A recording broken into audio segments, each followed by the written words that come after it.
you get out what you put in.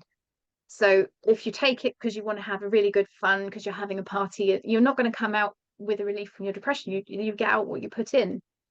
So I think if people are going into it thinking, well, I'm willing to put the work into this, and I know it might be challenging, but I'm willing to go through that challenge. I'm willing to put the work in afterwards. It's that aftercare work that's so important, because what I say about psychedelics to people is it's almost like it opens everything up for the possibility of rewire. But that depends on what you do after. So if you start changing your habits after, you change your activities, that's what's going to be wired in. But if you just think that it's some kind of magical cure that's going to fix things, it's not going to, you're not going to get the result that you want. You'll get a result, it won't be what we want. Yeah. And I think that's the same for anything, like whether it's psychedelic therapy or going on a diet or going on an exercise regime or coming into talk therapy or any of these other, any kind of modality, you have to be prepared to make changes and want to change. Otherwise, you're just digging a hole. Again, it comes back to that radical responsibility, doesn't it? Yeah. All circles back to that. It does, yeah. So every single time it always comes back to that. And there have been clients, I've learned this over the years working with clients who've come in with complex health conditions, and what they say, or perhaps they consciously think what they want is change and what they want is recovery. But in reality, they're getting something out of being ill.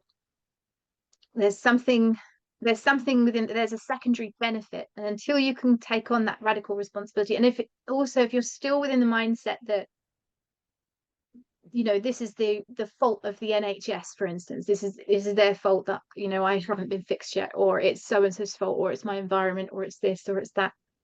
If you're still in that mindset, I always think you're not quite ready for recovery just yet. And I have worked with clients over the years where I've gently introduced that idea of radical responsibility, and then that was the last appointment I saw them in.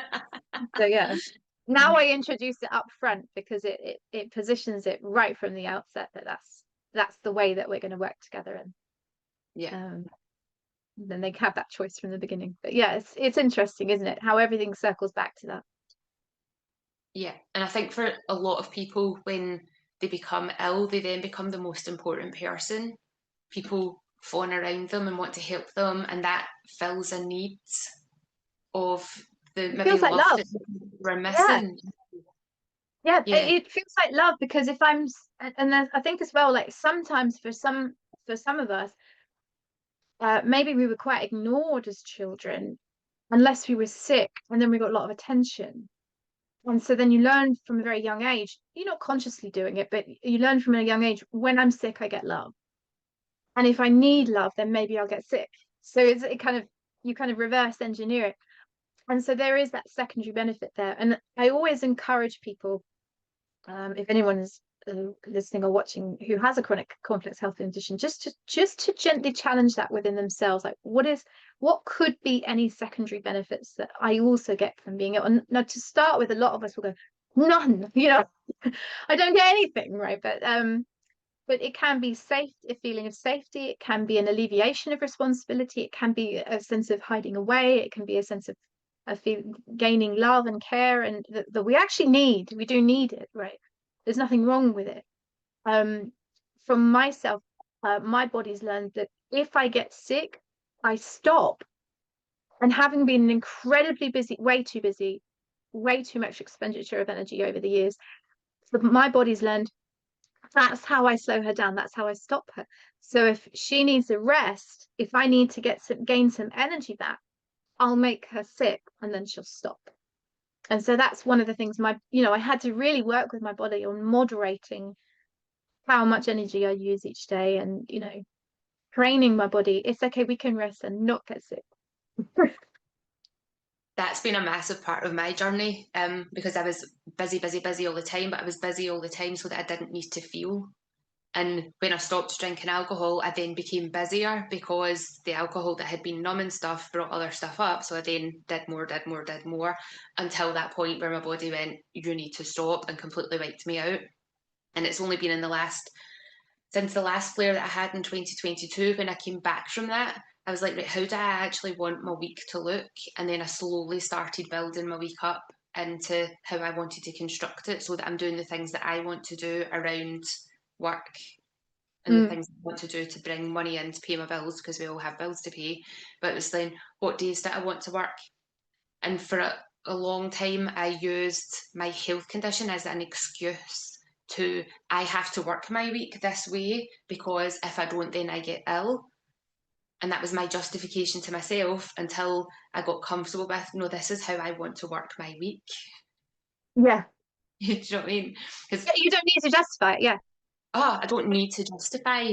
Yeah. You don't Yeah, need a reason. You don't need an excuse. I like doing it this way, and that works for me. this is what makes me happy. Yeah. It changes everything, doesn't it? That mindset changes everything. Yeah, Like, and for me, it is still very much a work in progress. I need to catch myself when I start to overfill my diary, or I'm like, what's going on here? What am I avoiding? Let's just pull it back. Let's be kind to myself. What herbs I want to use here? What needs nourishing?